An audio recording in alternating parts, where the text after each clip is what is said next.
don't know anybody who's selling a house, but if you are, I feel bad for you right now. I know you're probably going through it. I got 3 or 4 neighbors in my neighborhood trying to get rid of their house.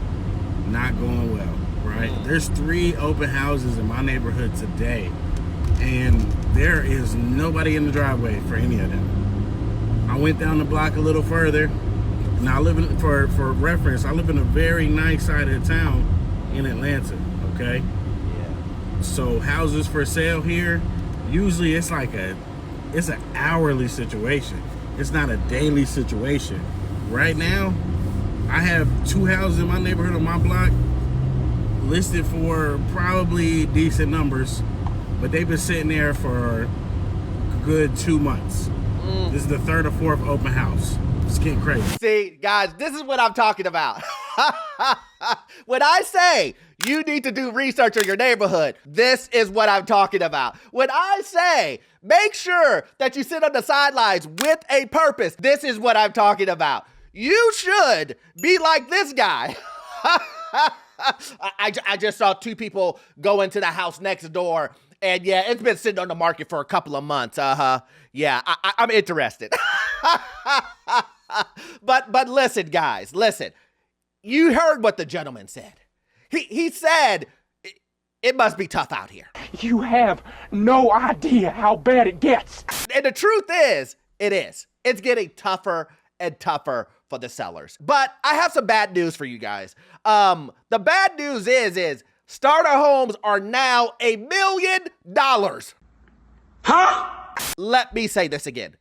Starter homes in 242 cities, 50% of the country, statewide. A starter home is $1 million. Oh, hell no. But I know what you guys are about to say. Oh, woo, well, I'm glad people aren't buying them. Some people haven't learned. So some of these home buyers said, you know what? We need to buy a house. I don't care if the houses are continue to go up and up and up, and I could be grabbing a bomb. It doesn't matter. I'm gonna buy a house. They're doing things like no inspection. Again, every summer. Every summer we go through this, guys. But listen, you don't have to take my word for it. You need to watch this video so that you don't end up like these individuals, so you can understand if you should buy a house this summer. Let me help you out. No. My name is Orlando. Welcome to the channel, guys. Make sure you hit the like and subscribe button. It really does help out the channel, guys. We're trying to get to 200,000 subscribers. I cannot get there without your help. So if I give you value in any of my videos, please hit that subscribe button. Also, I have a newsletter. It's completely free. How can you be free? You cannot beat it, guys. You cannot beat it. We talk about the same things we talk about here, but in greater detail. Housing market, layoff, gas prices, everything that's happening in the economy. We talk about all of that. Also, too, if you need any type of financing that deals with commercial properties or investment properties, I am your guy. I've been a lender for 20 years, and I can assist you with that. That information is in the pinned comment and the description, guys. Let's jump straight to it. I've been telling you guys it's gonna get worse before it gets better, and I've been seeing in the comments, Orlando, when is it gonna get better? Well, it hasn't gotten to worse. Hopefully that helps you. It hasn't gotten to worse yet. I know it feels like that, and I'm letting you know it feels like that because this is the precursor to something bigger. Let me say it again. This is the precursor to something bigger. All I'm asking you to do is not put yourself in a position to when that big event happens, you have a safety net. And let me ask you this. If houses in 242 cities have got to $1 million, do you think that the prices are going to fall eventually? Do you think this is a great time to buy a starter home? A starter home is a home that you first buy. It's not supposed to be $1 million. Remember 5, 6, 7 years ago, a starter home was $200,000. I wish there was a way to know you're in the good old days before you've actually left them. Now, don't get me wrong. I know what some people are gonna say. Orlando, that's in California. Orlando, that's in Florida. Orlando, that's in Texas. Orlando, that's in New York. Orlando, it's the coast. But what did I tell you guys? Listen, we had this conversation. Maybe you're new to the channel, but we had this conversation. And the conversation that I told you guys was the coastal cities are going to explode when it comes to price. They're also the ones who are going to fall off of a cliff. We're not alone. Starter homes now cost $1 million in 242 cities across the country. What? I'm Heather Myers, your go-to realtor here in San Diego, and I follow the housing market so you don't have to. That number has tripled since 2020. $1 million starter homes used to be a coastal thing, but now Zillow says you'll find them in at least 24 states. The state with the most high-priced starter homes, well, yeah, that's us right here in California. Zillow says here in the Golden State, 105 cities have starter homes worth at least $1 million or more. Now, I know what some real estate agents are thinking. Well, you better get in before it gets higher. That's what a real estate agent is going to tell you. You better buy now, because if you didn't buy now, guess what? Guess what? You're going to miss the greatest wealth builder that you've ever seen. If you don't jump in early, you're going to miss out. Sure. And then some guys will tell you, well, if you listen to Orlando and he told you to not stay in it, to sit on the sideline, look at all that equity you missed.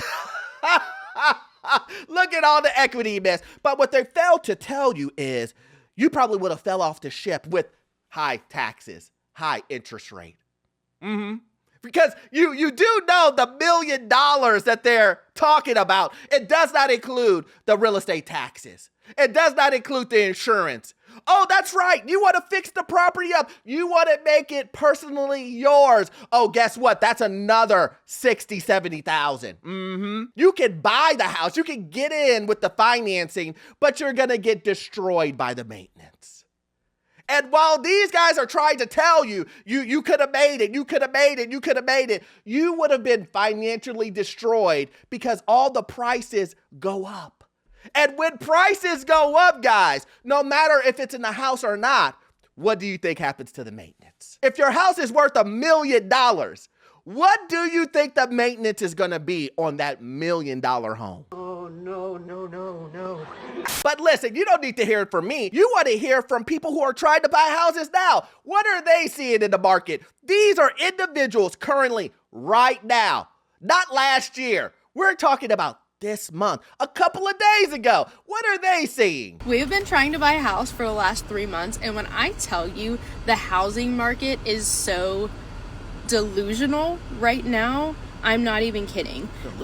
We have put offers in on 6 houses, and most of those we lost the bid because the other person waived inspection. We have a VA loan. We cannot waive inspection, nor would I. We're already buying houses that we know are going to need a little bit of work. So it's just a little insane to waive inspection when you know there are things wrong with these properties already. And then the last property we put an offer in on, the house has been on the market for like 240 days with no price reduction. We put in an offer for below asking because it is not worth the asking price. That's why they have not sold it. And they just said no. No counter, nothing. They will not sell for below asking, which they're never going to sell. Like, no one is buying the house for that, especially when it needs an immediate, like, $20,000 worth of repairs to even move in. So you're telling me we're back again at the summer and people are still waiving inspections? Come on now, dog. Come on, man. People got caught with their pants down. They saw what they were skipping and saw the $100,000 bill after they bought the property. And people are still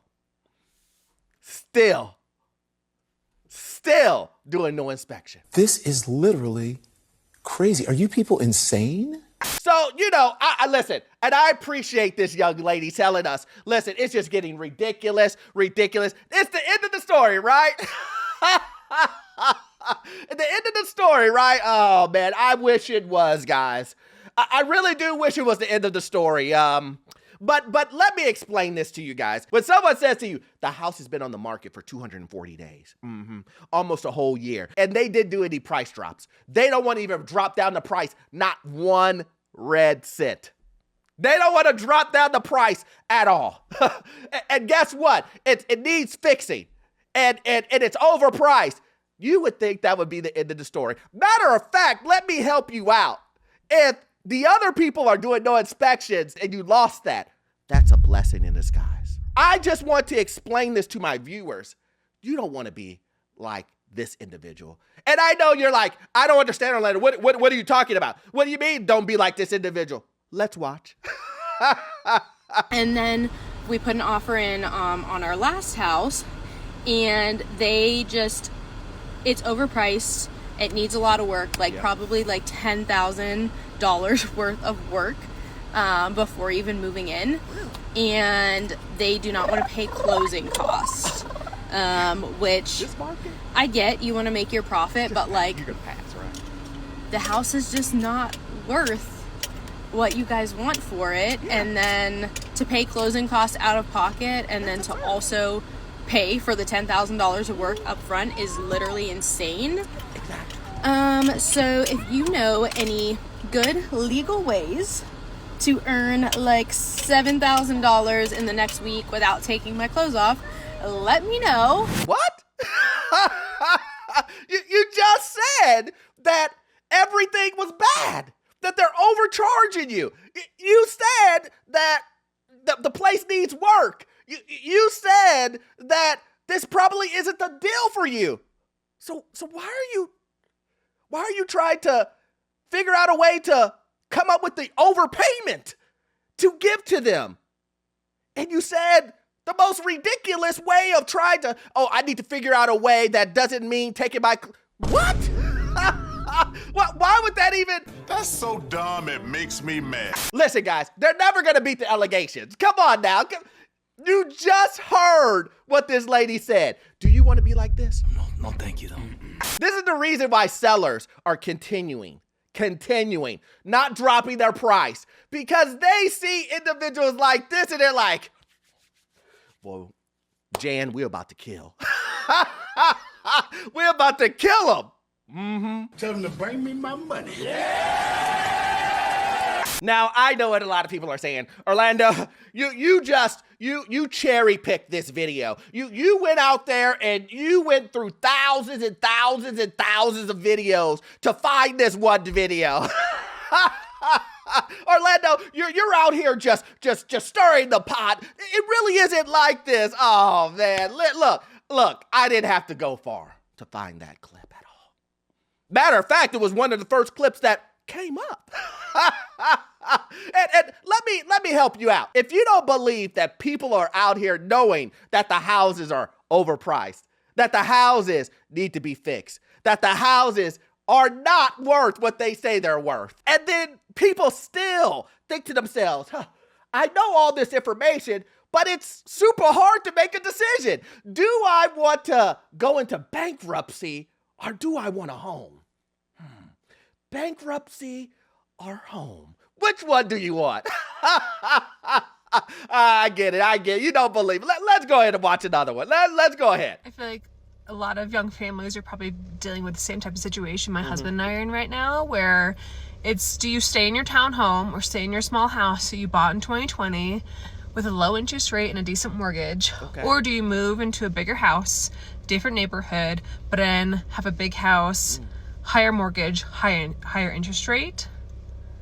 I don't know what to do. Either feel not great. It's either you have to deal with a townhome and then you don't feel super house poor, but then you have a 1,500 square foot townhome. Or do you move into a big house, have the big house, have the big yard, but then you feel house poor?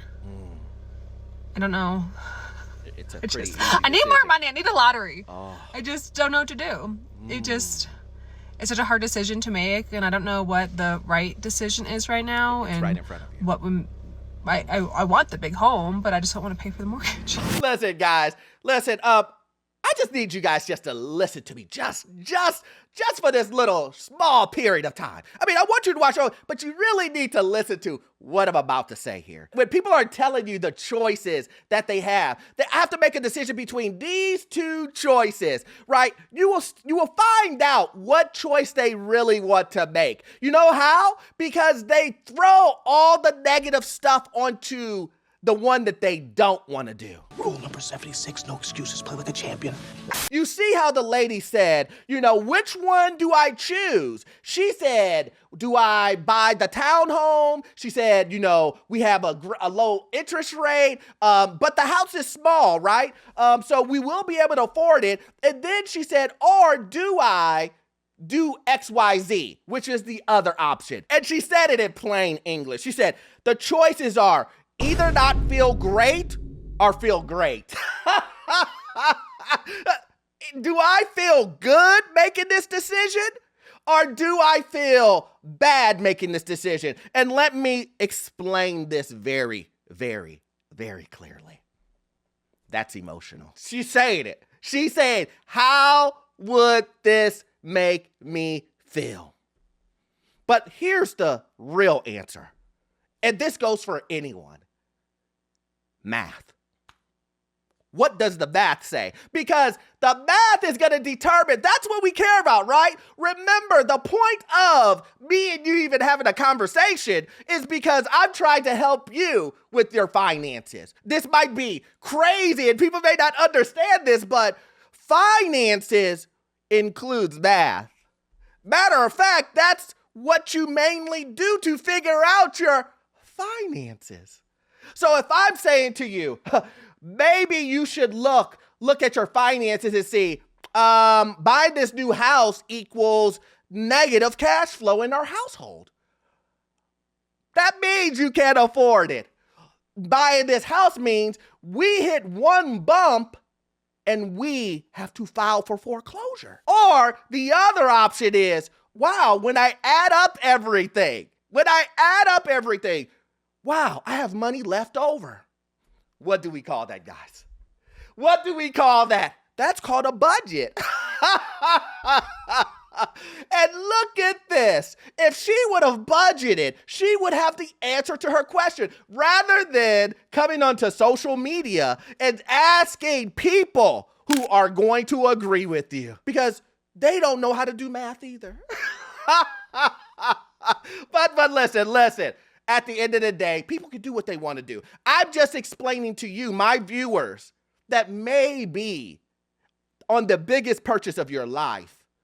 Let's do a little research. Some sellers are a little bit delusional on what their house is worth. I just talked to this guy and he told me he wants to list his house for $650,000. So I run a comprehensive report on everything that's sold in the neighborhood and I let him know that everything that I'm seeing that has sold between $450,000 and $550,000. And I sent him over the report and he gets pissed and he goes, wow, you couldn't even get my next door neighbor's house in here. That sold for $670,000. I look up his next door neighbor's house. That sold 2.5 years ago. I'm like, sir, I see that your next door neighbor's house sold for $670,000 back in early 2024. We're in 2026 now. That is not a comp. The data is telling you that everything in your neighborhood is selling between $450,000 and $550,000. And everything that happened 2+ years ago is going to be completely irrelevant into what you can sell it for today. Needless to say, the seller did not like that response and does not think I know what I'm talking about. He definitely thinks he's going to be able to get $650,000. He will not be hiring me as his realtor and he's going to find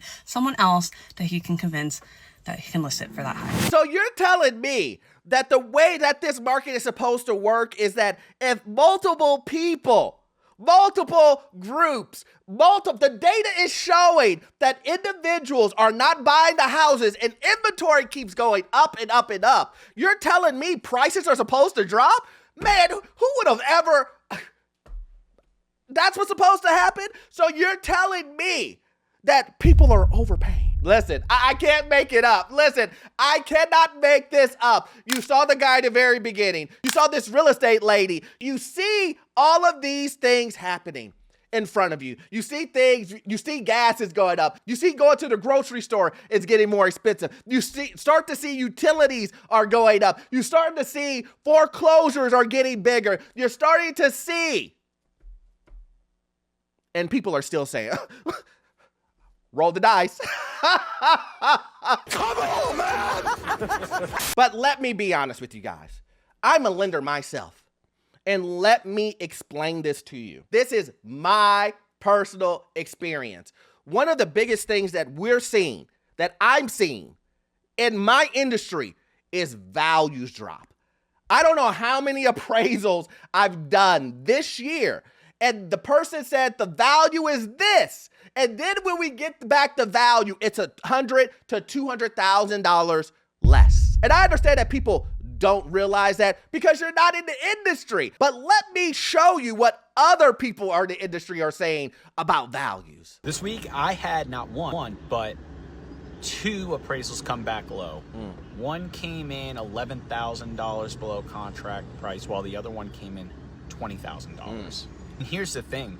Both of those numbers landed exactly where I told my buyer we should be when we made the offer. Both of them. So what does this tell you? It tells you the market is speaking. The problem is sellers just aren't listening. We're still seeing sellers price and negotiate homes like it's 2020. And I get it. Inventory, at least in our area, is still pretty low. That part hasn't changed, but the buyers have changed. The people looking to buy right now, they do want to buy. They're just not desperate. They're cautious. They're doing their homework. They're not going to just throw money at a house and hope it works out. So when a seller sits at a price that the market doesn't support, and a buyer makes an offer based on what the data actually says, the appraisal is going to side with the buyer every time. If you're a seller right now, you just need to understand that the days of pricing high and just waiting for someone to bite are over in most cases and most markets. This is the thing that most people really don't understand. When it comes to these appraisers, appraisers 100% will not risk their license for you. They will drop the price faster. They rather come in lower than higher, because if they come in higher, they could risk their license if they cannot explain it. If you are using comps that are 20 miles away, you can lose your license. They're not going to do that, guys. They're not going to do. They're always going to go with the purchase price or below. How many times have you seen an appraisal that comes in exactly at the purchase price? You know why that's done, right? That's done because the appraiser doesn't have to risk anything. He goes in and goes, yep, it's worth this price. I'm not going to say it's worth more than this. I'm not going to say it's worth less than this. It's exactly worth what you're purchasing it for. And that's my whole point in this. If you know housing is overpriced, if you know insurance and real estate taxes are going up and up and up and up, why would you risk buying a home that will drop in value? Because if 242 starter homes are now worth $1 million, does that not sound like a bubble to you? Let me just give you just a little bit more perspective. 3 years ago, it was 200. 4 to 5 years before that, it was 80. 80 cities had $1 million homes, starter homes. Now it's 242. Wow. Anyway, guys, listen. We can talk about this all day, as you know I could. But anyway, guys, if you love content like this, please join the Patreon. We have exclusive content over there, and you will love it. Also, too, you won't get all of your information from this one video. I need you to watch these videos over here. Yes, this will give you information on the housing market, financial news, get you to your first rental property. I will see you guys on the next one. Thanks.